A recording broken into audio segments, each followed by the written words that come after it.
ಅದು ಪುಟ್ಟ ಮಕ್ಕಳು ಕಲಿಯಬೇಕಾದ ಜಾಗ. ಆದ್ರೆ ಅದೇ ಜಾಗದಲ್ಲಿ ನಡೆಯುತ್ತಿದ್ದಂತಹ ಆ ಕೆಲಸ ಇಡೀ ಊರನ್ನೇ ಬೆಚ್ಚಿ ಬೀಳಿಸಿತ್ತು. ಹಗಲು ಹೊತ್ತಿನಲ್ಲೇ ಅಂಗನವಾಡಿ ಒಳಗೆ ನಡೆಯುತ್ತಿದ್ದ ಆ ಘೋರ ರಹಸ್ಯ ಅಷ್ಟಕ್ಕೂ ಏನು ಅಂತೀರಾ? ಈ ಘಟನೆ ಮಂಡ್ಯ ಜಿಲ್ಲೆಯ KR ಪೇಟೆಯಲ್ಲಿ ನಡೆದ ಒಂದು ಅಸಲಿ ಘಟನೆಯಾಗಿದೆ. ಶಿಕ್ಷಣ ನೀಡಬೇಕಾದ ಅಂಗನವಾಡಿಯನ್ನೇ ಲಾಡ್ಜ್ ಮಾಡಿಕೊಂಡ ಕಿರಾತಕರ ಬಗ್ಗೆ ಇವತ್ತು ನಾವು ನಿಮಗೆ ಹೇಳಕ್ ಹೋಗ್ತಾ ಇದ್ದೀವಿ. KR ಪೇಟೆಯ ಹೇಮಾವತಿ ಬಡಾವಣೆ ಅಂದ್ರೆ ಸಾಮಾನ್ಯವಾಗಿ ಜನದಟ್ಟಣೆ ಇರುವ ಮತ್ತು ಸದಾ ಚಟುವಟಿಕೆಯಿಂದ ಕೂಡಿರುವ ಜಾಗ. ಅಲ್ಲಿನ ಅಂಗನವಾಡಿ ಕೇಂದ್ರವು ನೂರಾರು ಪುಟಾಣಿ ಮಕ್ಕಳು ಕಲಿಯಬೇಕಾದ ಕೇಂದ್ರವಾಗಿತ್ತು. ನೇತ್ರಾವತಿ ಎಂಬ ಸಹಾಯಕಿ ಅಲ್ಲಿ ಕೆಲಸ ಮಾಡುತ್ತಿದ್ದರಿಂದ ಎಲ್ಲವೂ ಸುಗಮವಾಗಿ ನಡೆಯುತ್ತದೆ ಅಂತ ಪೋಷಕರು ನಂಬಿದ್ದರು. ಆದರೆ ಕಳೆದ ಕೆಲವು ದಿನಗಳಿಂದ ಬಡಾವಣೆ ನಿವಾಸಿಗಳಿಗೆ ಅಲ್ಲಿನ ವಾತಾವರಣದಲ್ಲಿ ಏನೋ ಬದಲಾವಣೆ ಕಂಡು ಬರುತ್ತಿದೆ ಅಂತ ಅನುಮಾನ ಬಂದಿದೆ. ಮಕ್ಕಳು ಮನೆಗೆ ತೆರಳಿದ ನಂತರ ಅಥವಾ ಅಂಗನವಾಡಿ ಕೇಂದ್ರದ ಅವಧಿ ಮುಗಿದ ಮೇಲೆ ಅಲ್ಲಿ ಅಪರಿಚಿತರ ಓಡಾಟ ಮತ್ತು ವಿಚಿತ್ರ ಶಬ್ದಗಳು ಕೇಳಿ ಬರುತ್ತದೆ ಎಂಬ ದೂರುಗಳು ಇತ್ತೀಚೆಗೆ ಕೇಳಿ ಬಂದಿದ್ದವು. ಅಂಗನವಾಡಿ ಸಹಾಯಕಿ ನೇತ್ರಾವತಿಯ ನಡವಳಿಕೆಯಲ್ಲೂ ಸ್ಥಳೀಯರು ಕೆಲವು ಬದಲಾವಣೆಗಳನ್ನು ಗಮನಿಸಿದರು. ನಿಗದಿತ ಸಮಯದ ಹೊರತಾಗಿ ಅಂಗನವಾಡಿ ಬಾಗಿಲು ತೆರೆದಿರುವುದು ಅಥವಾ ಒಳಗೆ ಯಾರೋ ಇರುವುದು ಸ್ಥಳೀಯರ ಸಂಶಯಕ್ಕೆ ಕಾರಣವಾಗಿದೆ. ಪುಟಾಣಿ ಮಕ್ಕಳನ್ನು ಕಳಿಸುವ ಜಾಗದಲ್ಲಿ ಈ ರೀತಿ ವಿಚಿತ್ರವಾಗಿ ಏನೋ ನಡೆಯುತ್ತಿದೆ ಎಂಬ ಸುದ್ದಿ ಹಬ್ಬುತ್ತಿದ್ದಂತೆಯೇ ಪೋಷಕರಲ್ಲಿ ಭಯ ಶುರುವಾಗಿ ಹೋಗಿದೆ.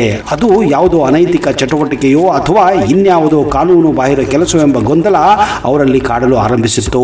ನೂರಾರು ಮಕ್ಕಳ ಭವಿಷ್ಯ ಮತ್ತು ಸುರಕ್ಷತೆ ಪ್ರಶ್ನೆ ಎದುರಾದಾಗ ಸ್ಥಳೀಯರು ಆ ಅಂಗನವಾಡಿಯ ಮೇಲೆ ನಿಗಾ ಇಡಲು ಶುರು ಮಾಡಿದ್ದಾರೆ. ನೋಡಿ, ಕೇವಲ ಅನುಮಾನವಾಗಿದ್ದ ಈ ವಿಷಯವು ಸಾರ್ವಜನಿಕ ಚರ್ಚೆಯಾಗಿ ಮಾರ್ಪಡಿಸಲು ಪ್ರಾರಂಭಿಸಿತ್ತು. ಏನೋ ನಡೆಯುತ್ತಿದೆ ಎನ್ನುವ ಮಾತುಗಳು ಸದ್ದಿಲ್ಲದೆ ಅಧಿಕಾರಿಗಳ ಕಿವಿಗೂ ಮುಟ್ಟುವಂತೆ ಅಲ್ಲಿನ ಸ್ಥಳೀಯರು ಆ ಕೆಲಸ ಮಾಡಿಯೇ ಬಿಟ್ಟಿದ್ದರು. ನೇತ್ರಾವತಿ ಎಂಬ ಸಹಾಯಕಿ ಸುತ್ತಲೂ ಅನುಮಾನದ ಸುಳಿ ಸುತ್ತಿಕೊಂಡಿತ್ತು. ಅದು ಸದ್ಯದಲ್ಲೇ ಸ್ಫೋಟಗೊಳ್ಳುವ ಲಕ್ಷಣಗಳು ಕೂಡ ಕಾಣುತ್ತಿದ್ದವು. ಒಂದು ದಿನ ಪೋಷಕರಿಗೆ ಗಾಬರಿಯಾಗುವಂತಹ ವಿಷಯವೊಂದು ತಿಳಿದೇ ಬಿಡುತ್ತದೆ. ಹಗಲು ಹೊತ್ತಿನಲ್ಲಿ ಅಂಗನವಾಡಿಯ ಬಾಗಿಲು ಮತ್ತು ಕಿಟಕಿಗಳು ಒಳಗಿನಿಂದ ಆಗಾಗ ಲಾಕ್ ಆಗುತ್ತಿದ್ದವು. ಮಕ್ಕಳು ಆಟವಾಡುತ್ತಿದ್ದರೆ ಆ ಸಹಾಯಕಿ ಮಾತ್ರ ಅಪರಿಚಿತ ವ್ಯಕ್ತಿಯ ಜೊತೆ ಒಳಗಿನ ರೂಮ್ ನಲ್ಲಿ ಇರುತ್ತಿದ್ದಳು. ಅಷ್ಟಕ್ಕೂ ಆ ವ್ಯಕ್ತಿ ಯಾರು ಅಂತೀರಾ? ಹೌದು, ಅವನೇ ನಿಂಗಪ್ಪ. ಈತ ಶುದ್ಧ ಕುಡುಕ ವ್ಯಕ್ತಿ. ಕಲಬುರಗಿಯಿಂದ ಕರೆತಂದು ತನ್ನ ಸಂಬಂಧಿ ಅಂತ ಹೇಳಿ ಆಕೆ ಅಂಗನವಾಡಿಯಲ್ಲಿ ಅವನನ್ನ ಇರಿಸಿಕೊಂಡಿದ್ದಳು. ಆದ್ರೆ ಅಸಲಿ ವಿಷಯ ಏನಂದ್ರೆ ಅಲ್ಲಿ ನಡೆಯುತ್ತಿದ್ದುದು ಬೇರೆಯೇ ವ್ಯವಹಾರ. ಒಂದು ದಿನ ಪೋಷಕರೆಲ್ಲ ಒಟ್ಟಾಗಿ ದಾಳಿ ಮಾಡಿದಾಗ ಆ ವ್ಯಕ್ತಿ ಮಧ್ಯದ ಮನೆಯಲ್ಲಿ ಆರಾಮವಾಗಿ ಅಲ್ಲಿ ಮಲಗಿದ್ದ. ಜನರೆಲ್ಲ ಸೇರಿ ಆತನನ್ನ ಪ್ರಶ್ನೆ ಮಾಡಿದಾಗ ಆತ ನೀಡಿದ ಉತ್ತರ ಇಡೀ ಊರನ್ನೇ ಸ್ತಬ್ಧಗೊಳಿಸಿತು.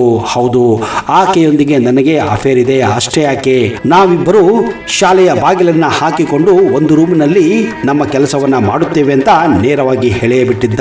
ಅಷ್ಟೇ ಅಲ್ಲ, ಒಬ್ಬರಲ್ಲ ಇಬ್ಬರಲ್ಲ ಇನ್ನೂ ಕೆಲವರು ಬರುತ್ತಿದ್ದರು ಅನ್ನುವ ಮಾತು ಕೂಡ ಅವನು ಬಿಚ್ಚಿಟ್ಟಿದ್ದಾನೆ. ಕೇವಲ ಅಷ್ಟೇ ಅಲ್ಲ, ಪುಟ್ಟ ಮಕ್ಕಳ ಮುಂದೆ ಈ ಇಬ್ಬರು ಮಾತನಾಡುತ್ತಿದ್ದ ಅಸಭ್ಯ ವರ್ತನೆಯನ್ನ ಕೇಳಿ ಪೋಷಕರು ಕೆಂಡಾಮಂಡಲಾಗಿದ್ದರು. ಮಕ್ಕಳನ್ನು ಆಡೋಕೆ ಬಿಟ್ಟು ನೀವು ಒಳಗಡೆ ಈ ತರ ಮಾಡುತ್ತೀರಾ ಅಂತ ಜನರು ಛೀಮಾರಿ ಹಾಕಿದ್ದರು. ಕೊನೆಗೂ ಇಬ್ಬರನ್ನ ಸಾರ್ವಜನಿಕರು ಪೊಲೀಸರಿಗೆ ಒಪ್ಪಿಸಿದ್ದಾರೆ. ವಿದ್ಯೆ ಕಲಿಯುವ ಪವಿತ್ರ ಸ್ಥಳದಲ್ಲಿ ಇಂತಹ ಅನಾಚಾರ ನಡೆದಿದ್ದು ನಿಜಕ್ಕೂ ದುರಂತನೇ ಅನ್ನಬಹುದು.